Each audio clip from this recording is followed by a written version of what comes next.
ఇప్పుడు జగన్మోహన్ రెడ్డి గారు గతంలో మాకు హామీ ఇచ్చారు, 10,000 రూపాయలు వేతనం ఇస్తాం, జగనన్న వస్తే మేము 10,000 రూపాయలు వేతనం ఇస్తామని పాదయాత్రలో కూడా చెప్పారు. కానీ పాదయాత్రలో చెప్పిన హామీ అయితే నిలబెట్టుకోలేదు. గతంలో ఏదైతే చంద్రబాబు నాయుడు 2,000 రూపాయలు పెంచారో ఆ 2,000 రూపాయలే ఇస్తున్నారు తప్ప ప్రభుత్వం అన్నది మాకు 10,000 రూపాయల వేతనం అన్నది ఇవ్వలేదు. ఇప్పటికి చాలా దుర్మానం అంటే ఏంటంటే అందరికంటే తక్కువ రోజుకి 100 రూపాయలు పడింది. ఒక రోజు కూలి 100 రూపాయలు అంటే ఎక్కడ ఏమీ చాలదు. బయటకు వెళ్తే కూలి చేయాలంటే 500-600 వస్తుంది. అంటే 100 రూపాయలు అంటే ఎట్టి చాకరీ చేయించుకుంటున్నారు మా దగ్గర. వెట్టి చాకరీ చేయించుకొని 100 రూపాయల కూలితోనే మీకు చేతులు దులిపేస్తామని చెప్పేసి ప్రభుత్వం వెనక్కి అడిగేస్తుంది. అందుకే ఇప్పుడు మేము ఏమనుకుంటున్నామంటే మాకు వేతనం అన్నది పెంచాలి. కనీసం 26,000 రూపాయల వేతనం అన్నది డిమాండ్లో ఉన్నది. ఆ డిమాండ్లో 26 వేతనం ఇవ్వాలి. అలాగే మెనూ ఛార్జీలు ఏవైతే ఉన్నాయో భారీగా పెరిగాయి మెనూ ఛార్జీలు. ఎప్పుడు గతంలో 2019లో ఇచ్చిన మెనూ ఛార్జీలు ఇప్పటికి కూడా అప్పుడు తగ్గింది. ఇప్పుడు రేట్లు ఎక్కువగా ఉన్నాయి, భారీగా ఉన్నాయి. అయితే మెనూ ఛార్జీకి దీనికి ఏం అవ్వట్లేదు. మీకు నిత్యావసర ధరలు గత ప్రభుత్వంలో ఉండేటప్పుడు చాలా తక్కువ ఉండేవి. అప్పుడు 2,000 రూపాయలు మీకు అప్పుడు ప్రభుత్వం ఇచ్చారు. అప్పటికి రేట్లు చూస్తే విపరీతంగా చేయట్లేదు. ఇబ్బందులు మా జీతం కూడా అందులో పెట్టవలసి వస్తుంది. అంటే వండలేక చెయ్యలేక వెళ్ళలేక పొగ పెట్టి పొమ్మలేక మమ్మల్ని ఏం చేస్తున్నారంటే ఏమైనా చాలా ఇబ్బందులు పెడుతున్నారు. మాస్టర్లు చాలా ఇబ్బందులు పెడుతున్నారు. మీరు వెళ్ళిపోండి. మాకు గవర్నమెంట్ నుంచి ఆర్డర్ వచ్చింది, రోజుకి ఐటమ్స్ పెట్టాలి, ఐటమ్స్లు అలా వండి పెట్టాలని అంటే వండితో వండాలి ఇలా మానేని అంటున్నారు. ఇన్ని సంవత్సరాల నుంచి చేస్తాం కాబట్టి ఎలా అనేసి మేము ఆధారపడుతున్నాము. ఎప్పుడైనా పెంచుతారు కదా, మేము ఇన్ని సంవత్సరాలు పోరాడుతున్నాము. మాట తప్పను మడం తిప్పను అని చెప్పి జగన్మోహన్ రెడ్డి పాదయాత్రలు మీకు హామీ ఇచ్చారు. అదే మాట తప్పను మడం తిప్పని అన్నారు. మాట తప్పను మడం తిప్పని అని పాదయాత్రలు హామీ ఇచ్చేదే అది నిలబెట్టుకోలేదు.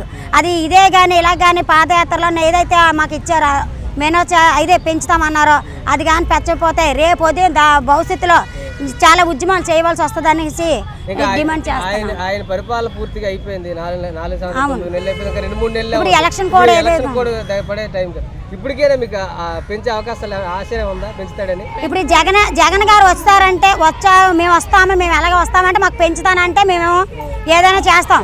మాకు ఏమి పెంచకపోతే జగన్మోహన్ గతికి దింపాలని మేము ప్రయత్నం చేస్తాం. గ్యాస్ ధరలు చూస్తే అప్పుడు 400 రూపాయలు ఉండేది గ్యాస్ బండ్, ఇప్పుడు 1,200 రూపాయలు.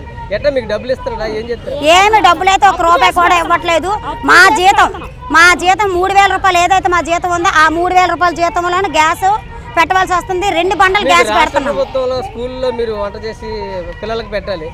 మీరు పెట్టేది 3,000 రూపాయలకి. ఎట్లా మీ జీతం? చేయలేకపోతున్నాం. చాలా ఇబ్బందులు పడుతున్నాం. ఏమి సరిపోవట్లేదు, ఏమి చేయలేకపోతున్నామండి. కాకపోతే భర్తలు అంటున్నారు ఎందుకు ఈ జీతాలకి ఈ 3,000 రూపాయల జీతానికి వెళ్ళిపోతారు, స్కూల్ అంటారు, ఉదయం వెళ్తున్నారు, మధ్యాహ్నం 3 గంటల దాకా ఉంటున్నారు, దీనికి ఏం వస్తుందని చెప్పి అని అంటున్నారు. అంటే ఇన్ని సంవత్సరాలు చేసాం కదా, ఎప్పటికైనా పెంచుతారు అన్న అవకాశం మీద మేము ఆశ మీద మేము ప్రభుత్వం చేస్తాం.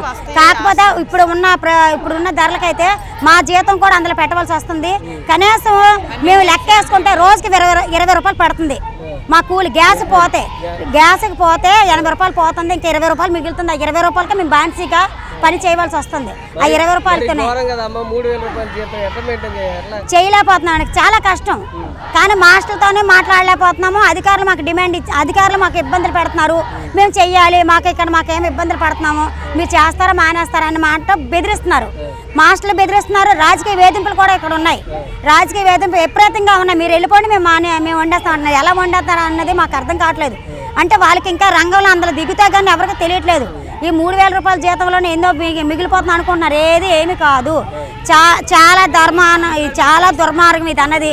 చాలా ఇబ్బందులు పడుతున్నాము. రాష్ట్ర ప్రభుత్వం పెంచే అవకాశాలు లేవు. 2 నెలల టైం ఉంది. 2 నెలల అవకాశం అదే ఇంకేమీ లేదండి. పెంచవలసిన పని లేదంటే రాష్ట్రంలోనే దింపేయడమే ఉంది, అంతే. ఇంకేం లేదు. ఇంకా ఒక్క ఛాన్స్ అన్నారు కాబట్టి ఒక్క ఛాన్స్ అనేది అయిపోయింది. నెక్స్ట్ ఎవరైతే మాకైతే అనుకూలంగా ఎవరైతే మాకు డిమాండ్ల మీద మన వేతనాలు ఏదైతే పెంచుతారో వాళ్ళకి మేము ఓటేస్తామని అనుకుంటున్నాం.